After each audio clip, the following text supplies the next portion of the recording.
Preparémonos para librar la buena batalla. De A. W. Tozer. Narrado por José Andrés Bolívar Reina. Canal Gracia Incomparable. TV. En Mateo 26:41 dice: Velad y orad, para que no entréis en tentación. El espíritu a la verdad está dispuesto, pero la carne es débil. Aquella noche en el huerto, el Señor Jesucristo estaba a punto de ser traicionado en manos de pecadores. Estaba a punto de ofrecer su alma santa y experimentar cómo sobre aquella alma se derramaba la putrefacción acumulada y la suciedad moral de toda la raza humana. La llevaría al madero y moriría en agonía cruenta. Creo que no puede haber duda de que esta es la plasmación del suceso más crítico en toda la historia del mundo. Estuvo rodeado y tuvo en sí mismo más relevancia histórica, un mayor peso humano de bienestar y de adversidad que cualquier otro evento o serie de eventos en la historia de la humanidad. Solo el más interesado vitalmente anticipó esta crisis y se preparó para ella. Por supuesto, ese hombre fue Jesús y tomó medidas para ella mediante la preparación más eficaz conocida en los cielos o en la tierra. Jesús se preparó en oración. Nuestro Señor oró en el huerto. No compadezcamos a nuestro Señor como algunos se inclinan a hacer, sino agradezcámosle que previera la crisis y acudiese al lugar de poder y a la fuente de energía, disponiéndose para aquel suceso. Gracias a que lo hizo, superó triunfante la crisis cósmica que tenía por delante. Digo crisis cósmica porque tuvo que ver con algo más que con este mundo, tuvo que ver con más que la raza humana, tuvo que ver con todo el cosmos, todo el ancho del universo. El Señor moría para que todas las cosas se reunieran en Él, para que los cielos, no solo la tierra, fueran purgados, y para que se establecieran nuevos cielos y nueva tierra que nunca pasarán. Todo esto descansó sobre los hombros del Hijo de Dios aquella noche en el huerto. Se preparó para ese evento cósmico de la forma más efectiva conocida bajo el sol, que es acudiendo a Dios en oración. Por contrapartida, estaban sus discípulos. Se acercaron a la crisis sin anticipación, en parte porque no lo sabían, en parte porque les daba igual, en parte porque eran demasiado pocos espirituales para que les interesara y en parte porque tenían sueño, de modo que, indiferentemente, sin orar y medio dormidos, permitieron que la rueda del tiempo los llevara hasta una crisis tan vital, tan importante, tan portentosa, que en este mundo nunca ha pasado nada igual y no volverá a pasar. Quedaron paralizados en un letargo espiritual y no fueron conscientes de la importancia de aquella hora. No anticipaban ninguna crisis y, por consiguiente, estaban totalmente faltos de preparación para ella.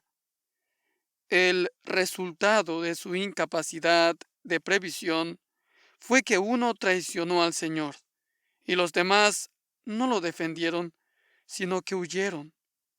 Entonces Cristo les dio estas palabras como una especie de pequeño diamante engastado en un gran anillo. Les dijo: velad y orad para que no entréis en tentación. El espíritu a la verdad está dispuesto, pero la carne es débil. Mateo 26:41. Quiero señalar que esta oración que hizo Jesús aquella noche en el huerto era anticipatoria, es decir, oró anticipando algo. Sabía que había venido en la voluntad de Dios y se preparó para ella. Quiero subrayar y hacer un llamado a tu conciencia para que practiques la oración anticipatoria, porque las batallas se pierden antes que las libremos. Las batallas siempre se pierden antes de librarlas. Puedes escribir esta frase en tu corazón o en tu memoria, y la historia del mundo y la biografía la ratificarán. Le sucedió a Francia en la Segunda Guerra Mundial. Durante la Primera Guerra Mundial, el lema de Francia estremeció al mundo. Decían, no pasarán, y no pasaron. Francia, con su poderío, se levantó e hizo frente a las hordas del Kaiser. Pero solo 25 años después llegaron las hordas de Hitler y Francia se rindió casi sin disparar un solo tiro. Hasta hoy, nadie sabe por qué. ¿Por qué perdieron la batalla? ¿Por qué se rindió Francia? Se rindió porque entre su mejor momento, cuando clamó no pasarán, y su rendición ignominiosa, había padecido una decadencia política, moral y espiritual como un árbol viejo podrido por dentro. Cuando llegaron los tanques de Hitler arrasándolo todo, Francia cayó para no volver a levantarse. En su política y en su vida social aún manifiesta el mismo espíritu que la llevó a perder la Segunda Guerra Mundial. Esto también es cierto al hablar de los luchadores profesionales. Se dice que los luchadores dejan sus victorias en el club nocturno. Un hombre, para estar en su cenit como luchador, debe cuidarse. Algunos luchadores, después de obtener el éxito en el mundo y volverse populares, empiezan a ir a clubes nocturnos, a beber, a trasnocharse y a pasarse el día sin hacer nada. Entonces llega la hora del siguiente combate. Aunque intentan desesperadamente prepararse mediante lo que consideran un entrenamiento, los clubes les han arrebatado demasiado. Así que suben al ring y los noquean en el quinto asalto. Y la gente dice, ¿cómo es que ese luchador tan fuerte se ha venido abajo ante un hombre que ni siquiera es conocido y que nadie suponía que fuera tan bueno? Perdió el combate antes de subir al ring, no cuando el juez contó hasta 10 mientras él estaba tumbado en la lona boca abajo. Bebió, trasnochó y se pasó medianoche o la noche entera bailando. Dejó su victoria en el club nocturno.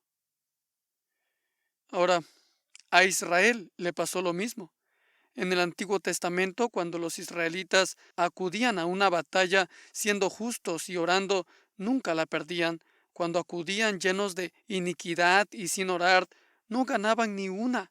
Israel siempre perdió la batalla cuando adoraba al becerro de oro, o se sentaba a comer y a dormir, o se levantaba a jugar, o cuando sus miembros se casaban con extranjeros, u olvidaba el altar de Jehová y levantaba un altar pagano debajo de algún árbol. Fue en esos momentos cuando Israel perdió sus batallas, fue por una falta de anticipación, perdió antes de la batalla.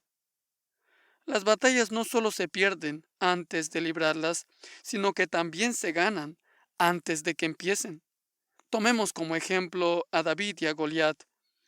El pequeño David, con sus mejillas coloradas, se enfrentó y mató a aquel gigante poderoso, rugiente, jactancioso, que medía 3 metros y tenía una espada como el rodillo de un telar.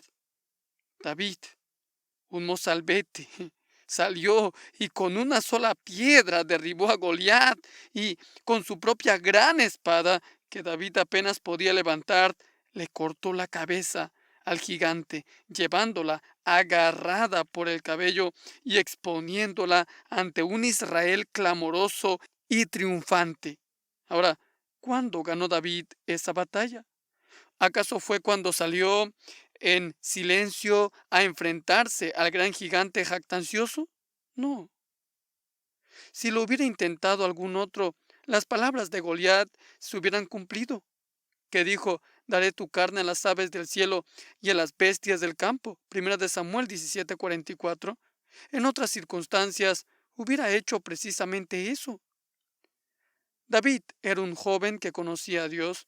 había matado leones y osos, y había cuidado de sus ovejas como un trabajo encomendado por el propio Todopoderoso. Había orado y meditado, había dormido bajo las estrellas de la noche y había hablado con Dios, y había descubierto que cuando Dios envía a un hombre, éste puede vencer a cualquier enemigo, por muy fuerte que sea aquel. De modo que David no venció aquella mañana cuando estaba en la llanura entre las dos colinas. Todo se remonta a los años de su infancia, cuando su madre le enseñó a orar y aprendió a conocer a Dios por sí mismo. Después de 20 años sin verse, Jacob iba a encontrarse con su hermano, que estaba furioso y había amenazado con matarlo. Había huido para que Esaú no pudiera acabar con él después de haberle arrebatado el derecho de primogenitura. Y ahora Jacob volvía. El Señor le reveló que al día siguiente se encontrarían en la llanura al otro lado del río Jaboc. Al día siguiente se encontraron en la llanura y se arrojaron el uno en brazos del otro.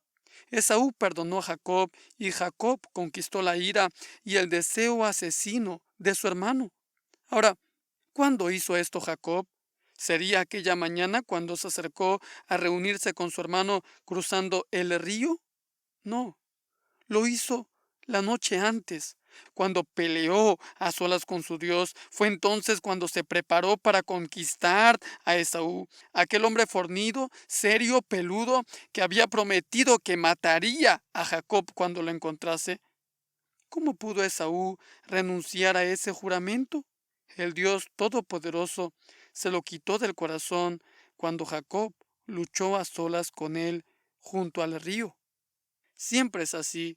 Jacob venció a Esaú, no cuando se reunieron, sino la noche antes de hacerlo.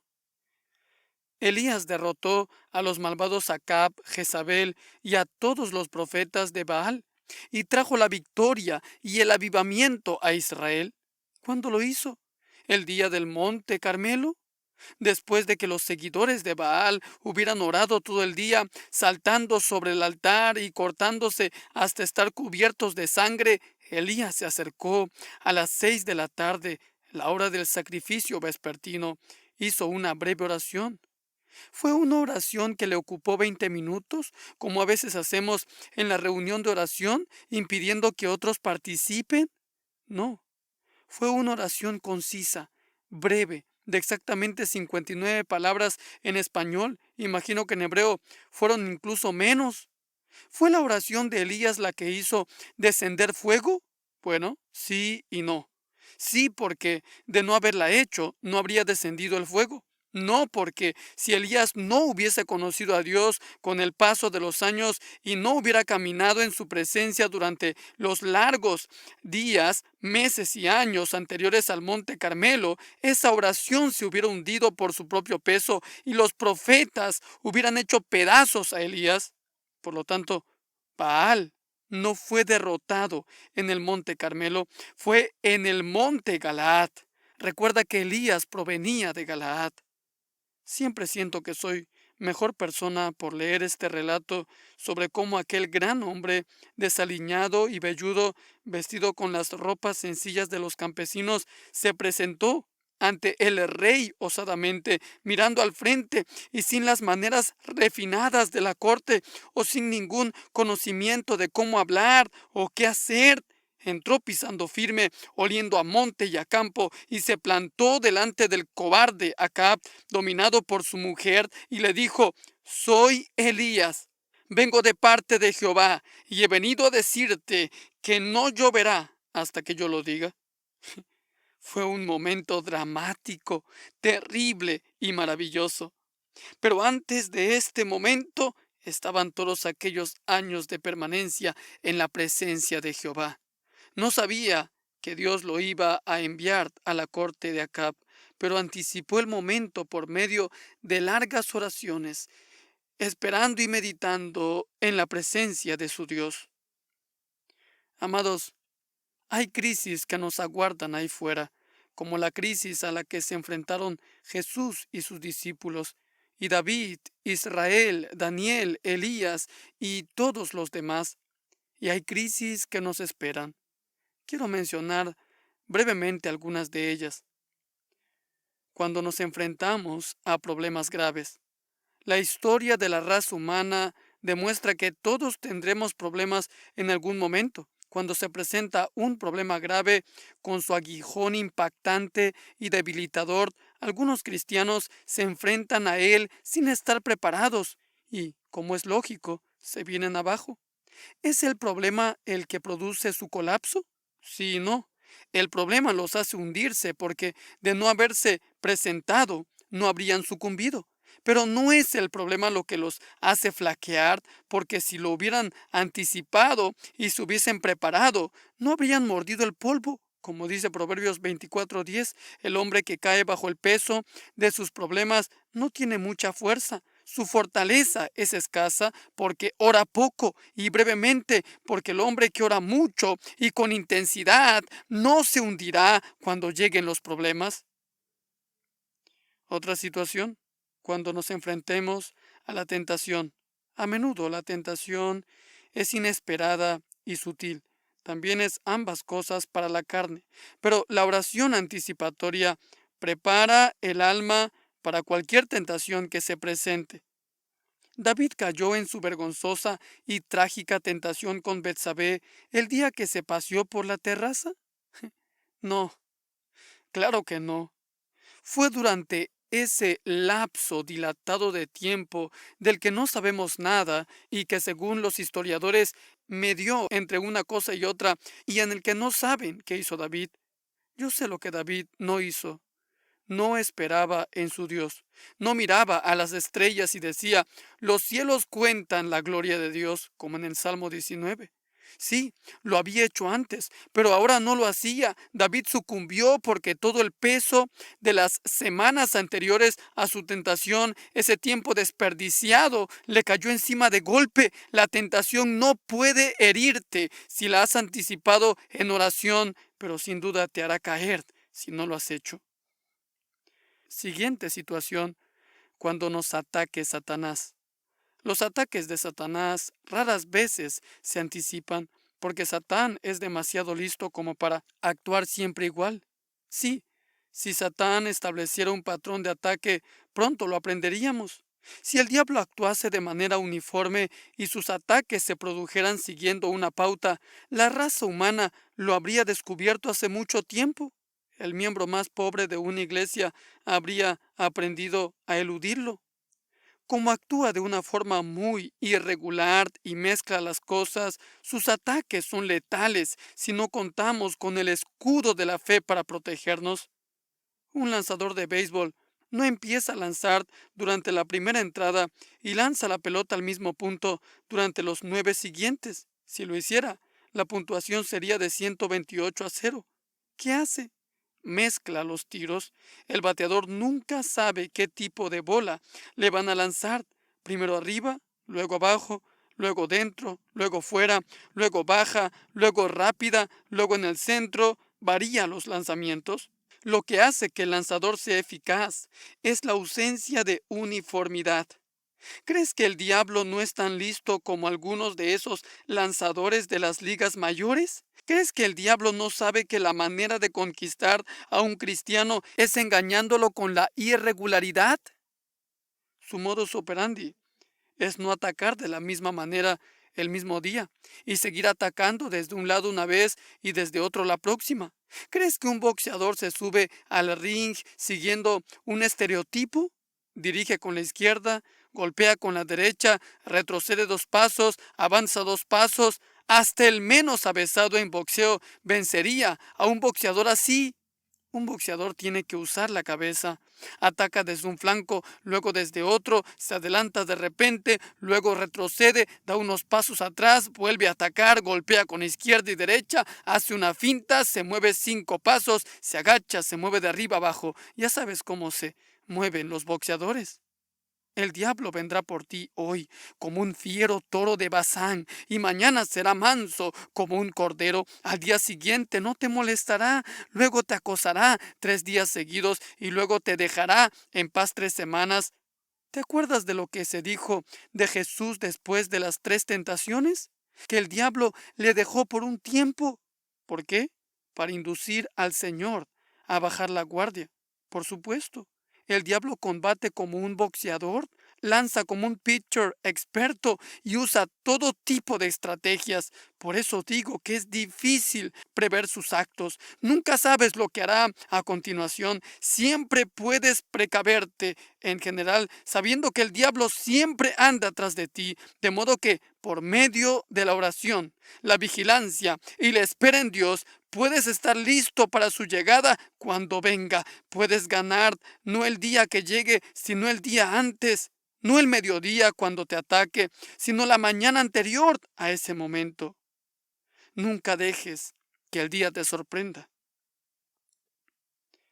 La única manera de vencer siempre es pintar con la sangre del Cordero los postes de tu corazón, conservar la nube y la columna de fuego sobre tu cabeza, como Jehová Dios condujo a los israelitas de día y de noche por el desierto.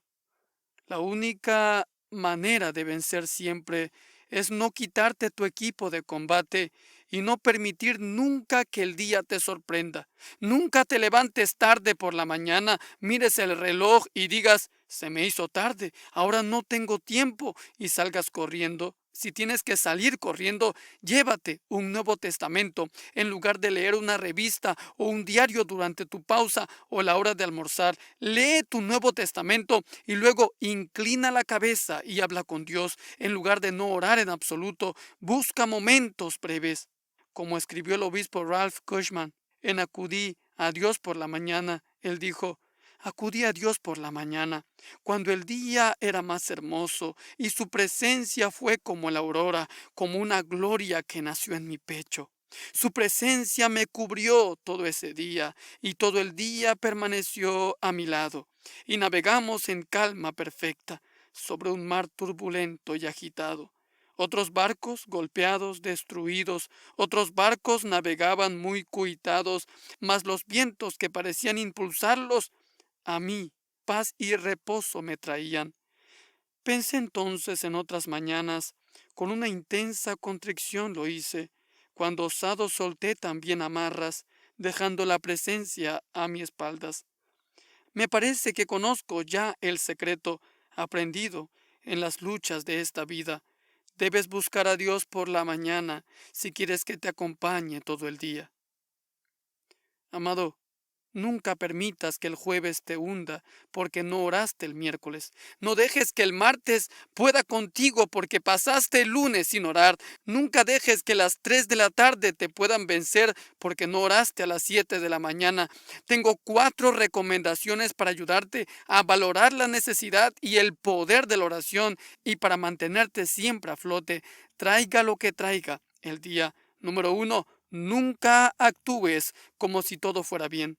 Si el diablo te deja en paz un tiempo, no tienes muchos problemas y vives razonablemente feliz y espiritual, es probable que desarrolles un complejo que dice, las cosas van bien, y olvides tu vida de oración. Recuerda, mientras el pecado y el diablo, la enfermedad y la muerte acampen a sus anchas por la tierra como un fuego, como una plaga, las cosas no irán bien. No vives en un mundo sano ni saludable, un mundo que te ayude, un mundo dispuesto a mantener tu salud espiritual. Amado, este mundo vil no es amigo de la gracia que nos conduce a Dios. En lo contrario, en lugar de dar por hecho que las cosas van bien, asume que siempre van mal y luego prepárate en oración para ellas y anticípalas. Da igual la dirección de la que vengan. Número 2. No confíes en el diablo. No te fíes del diablo y digas, las cosas van bien y ahora no necesito orar. El tema del diablo es muy exagerado y hoy no voy a orar. Esperaré al miércoles. No puedes fiarte del diablo, porque todos los gobiernos tiránicos y genocidas de este mundo, pasados y presentes, aprenden de él sus técnicas y su psicología. Nunca debemos fiarnos del diablo. Nunca imagines que sonríe. Nunca contemples una imagen que haya hecho de él Paul Gustav Dorr o algún otro artista y digas, pero si ese diablo no tiene mala pinta. A lo mejor todo esto es como lo de Santa Claus y Jack Frost, pura imaginación. Anticipa siempre cualquier ataque posible mediante la vigilancia y la oración, porque el espíritu está dispuesto, pero la carne es terriblemente débil. Número 3. Nunca te confíes demasiado. Muchos hombres han perdido un combate por confiarse demasiado. Muchos empresarios han perdido su negocio por el mismo motivo. La confianza en nosotros mismos aparta nuestra atención de Cristo, centrándola en nosotros y en nuestras capacidades, que se quedan cortas frente a las del diablo. Nuestra confianza debe estar siempre en Cristo y en sus fuerzas. Cuando pensamos que solos podemos hacer algo, casi siempre acabamos fracasando miserablemente. Un diablo astuto es aquel que alimenta la confianza de una persona en sí misma. El diablo está dispuesto a dar crédito al yo mientras consiga su objetivo. Número 5. Nunca subestimes. Número 4. Nunca subestimes el poder de la oración. Velad y orad, dijo Jesús, y lo practicó.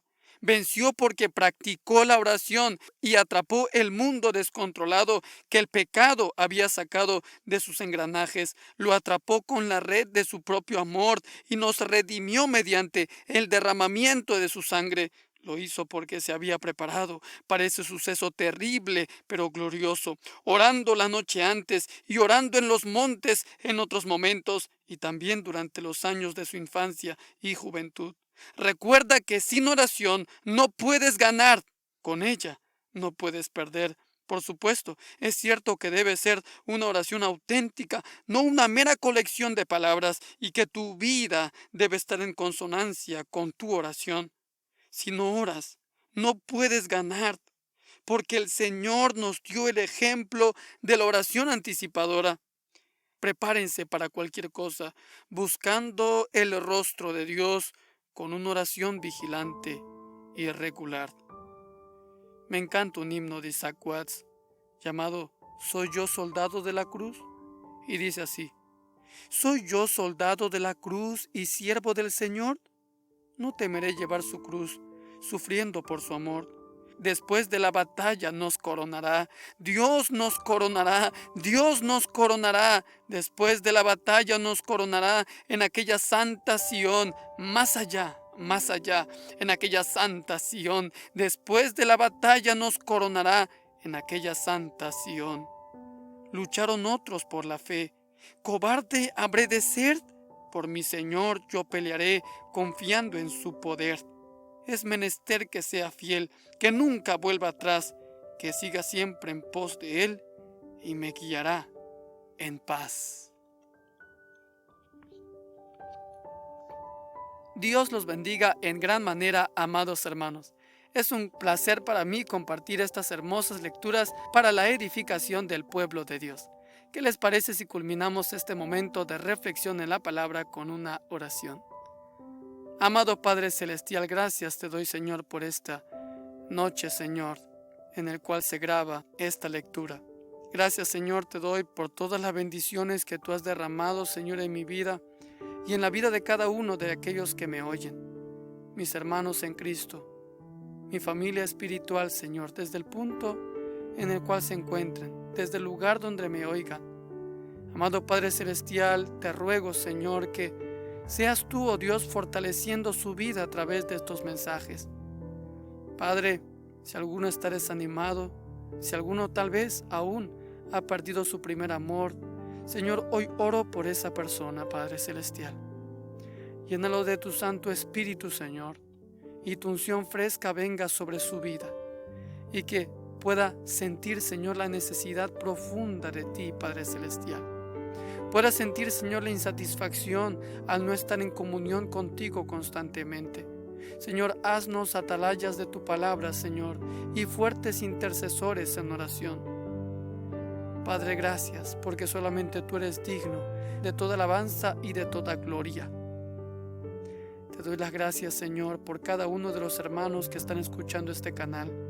Padre, seas tú fortaleciendo su vida espiritual, su ministerio y su familia. proveyéndoles, Señor, para sus necesidades y produciendo, Señor, en sus familias, en sus hogares, unión, amor y comunión. Gracias, Señor, te doy.